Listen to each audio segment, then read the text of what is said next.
नमस्कार दोस्तों, मैं प्रदीप कुमार। अभी 4-5 दिन पहले आप लोग देखे होंगे कि उत्तर प्रदेश प्रवक्ता भर्ती पीजीटी भर्ती को अपरिहार्य कारणों से स्थगित कर दिया गया। ये कोई पहली चांस नहीं है या पहली बार नहीं हुआ है कि अपरिहार्य कारणों से भर्ती स्थगित कर दी गई है, परीक्षा स्थगित कर दी गई है। ऐसा कई बार हुआ है। जैसे पहली तारीख 11-12 अप्रैल थी, दूसरी परीक्षा तिथि 18-19 अप्रैल थी, तीसरी परीक्षा तिथि 20-21 जून थी, चौथी परीक्षा तिथि 15-16 अक्टूबर थी। ये तिथियां पीजीटी भर्ती की हैं। टीजीटी भर्ती की लगे हाथ समझ लीजिए, टीजीटी की पहली डेट थी 4-5 अप्रैल, दूसरी परीक्षा तिथि थी 14-15 मई, तीसरी थी 20-21-22 जुलाई और चौथी जो अभी हाल में स्थगित हुई पीजीटी की, तो जो चौथी टीजीटी है वो दिसंबर में है, 18-19 दिसंबर को। तो आइए हम समझते हैं कि परीक्षा विलंब कराने से क्या फ़ायदे हैं, क्या नुकसान है। तो फ़ायदे तो परीक्षार्थी हो या जो बच्चा विद्यालय में पढ़ रहा है, दोनों के ही नुकसान है। फ़ायदे सिर्फ सरकार के हैं। आइए हम समझते हैं कि नुकसान बच्चा जो विद्यालय में पढ़ रहा है, जहाँ की सीटें रिक्त हो गई हैं, जहाँ के गुरुजी रिटायर्ड हो गए हैं, और उस अभ्यर्थी की जो उस परीक्षा की तैयारी कर रहा है। जैसे मान लीजिए कि 2022 की भर्ती है, 2022 में भर्ती आई, किसी विद्यालय में गुरुजी रिटायर्ड हो गए, उनका अध्याचन चला गया, फॉर्म भरा गया, अभी तक परीक्षा नहीं हुई है। 2022 से 23, 24, 25 का अक्टूबर चल रहा है, 2 महीने और बचे, 25 खत्म होने में, अभी तक परीक्षा नहीं हुई। तो 3 साल जो है वो पद रिक्त है। वहाँ उस विषय का कौन पढ़ाता होगा?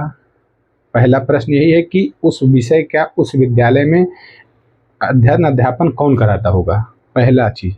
दूसरी चीज़, बच्चों का जो शिक्षा का अधिकार है, जिस पे सरकार अनेक योजनाएं लाती है कि शिक्षा के लिए यह योजना, शिक्षा के लिए वह योजना, शिक्षा के नाम पे भारी भरकम बजट अनेक योजनाओं में खर्च किए जाते हैं, उसका कितना प्रभाव हो रहा है।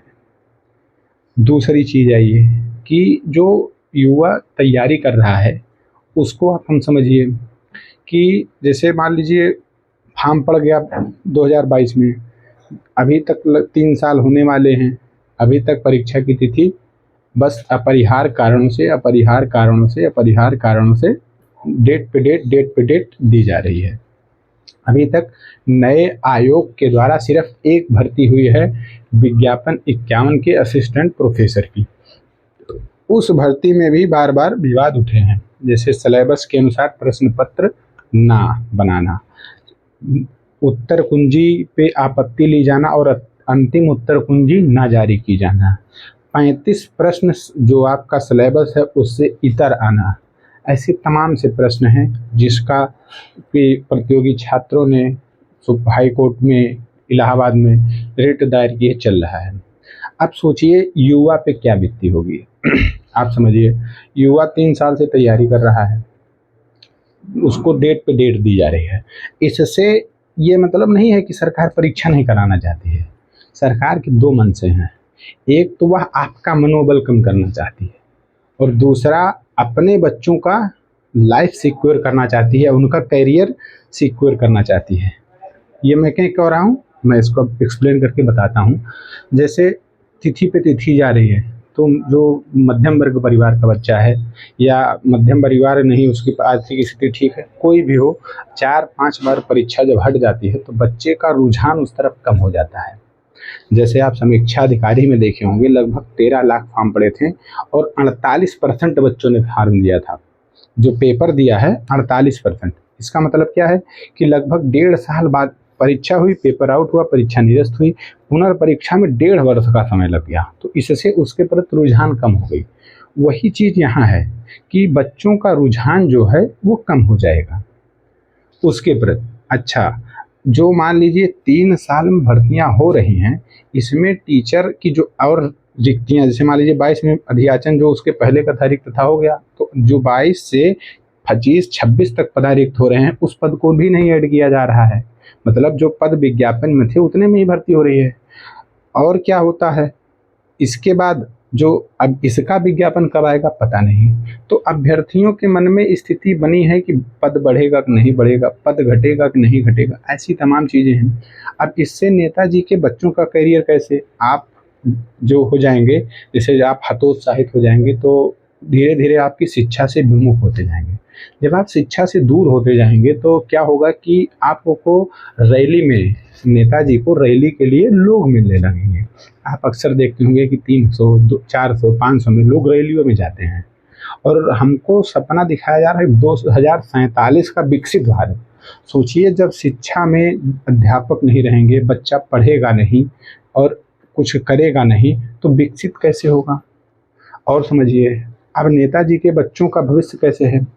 नेताजी के, जब आपके पास आर्थिक तंगी रहेगी तो आप कुछ नया सोच नहीं पाएंगे, आप कंपटीशन में नहीं आ पाएंगे कि नेताजी से बच्चों का कुछ किया जाए। उनके बच्चे नेता होंगे, ठीक ना, नेता होंगे या कुछ भी होंगे। जैसे आप देखते हैं कि वर्तमान में जो बीसीसीआई के चेयरमैन हैं, अमित शाह के लड़के हैं, ऐसे पद उनको दिए जाएंगे।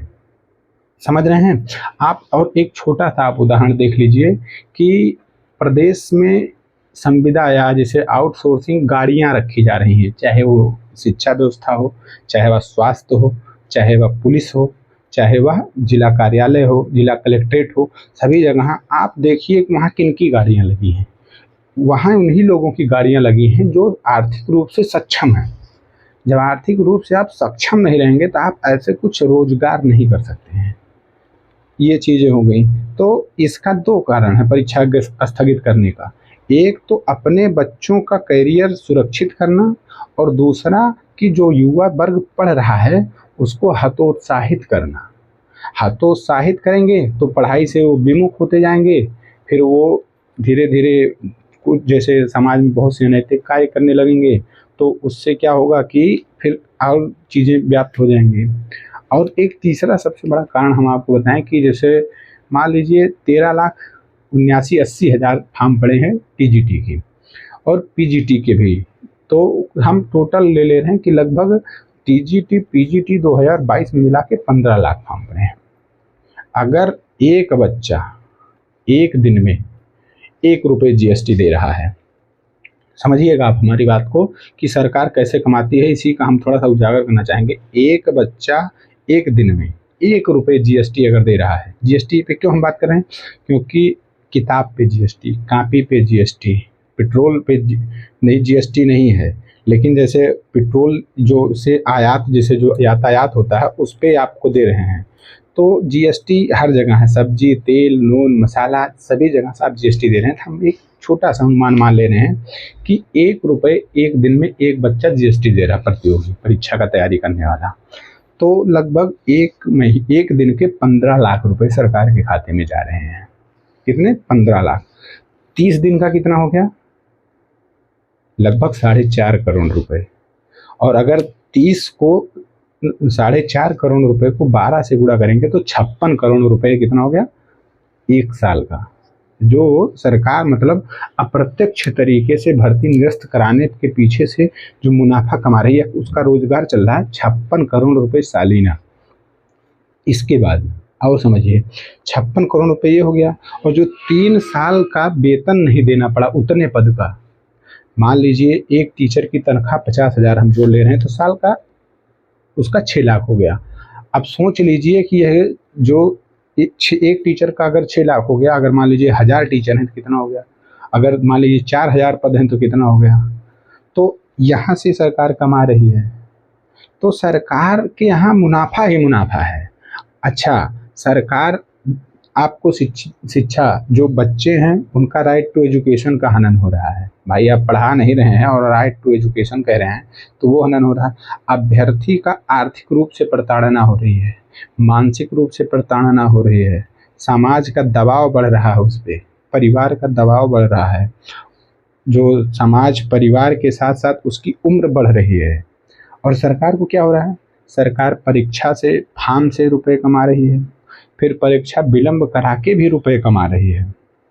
परीक्षा विलंब कराने के रुपए कमा रही, इसके बाद परीक्षा स्थगित करके अपने बच्चों का जो भविष्य है, करियर है, वो सिक्योर कर रही है। तो एक परीक्षा के पीछे बहुत सारी मंशा होती हैं कि सरकार कैसे कैसे उस चीज़ को करेगी। तो हमारी बातों को आप ध्यान से सुनिए। अगर आपको अच्छा लगे तो लाइक करिए, शेयर करिए, सब्सक्राइब करिए और ज़्यादा से ज़्यादा लोगों को जागरूक करने का प्रयास करिए, क्योंकि बेरोजगारी से त्रस्त हर युवा है। आप सोचेंगे कि कहीं संविदा पे हो जाएं या कहीं निविदा पे हो जाएं या आउटसोर्सिंग आ रहा है, तो ये सब चीज़ें दूर की कौड़ी हैं। अभी कितना इस पे हकीकत होगा, ये बात की बात है, लेकिन ज़्यादा से ज़्यादा लोग जागरूक हों। धन्यवाद।